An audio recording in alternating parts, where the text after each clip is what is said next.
Hello friends, in this video I am going to show you how you can clear cache and junk files in your Google Chrome easily. It is very easy to clear cache and junk files in your Chrome in your PC. For doing so, you have to first open your Google Chrome. So I will open my Google Chrome first. After opening my Google Chrome, on the top right corner you will see three dot menu button. You have to click on the three dot menu button. After clicking on it, you will see an history option above.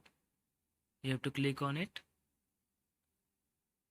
After click on it, you will see on the left side clear browsing data. You have to click on this. Then this window will appear. For clearing the cache and junk, we don't need to go to advanced setting. We will go to basic setting of clear browsing data. So I will choose basic, and here you can also choose time range. I selected to all time. We have to deselect the browsing history because you have to clear the cookies and cache and junk files of this. Then we will click on clear data. Now our cache and junk files of Google Chrome are deleted. You can do the same method to do so. Thank you for watching this video.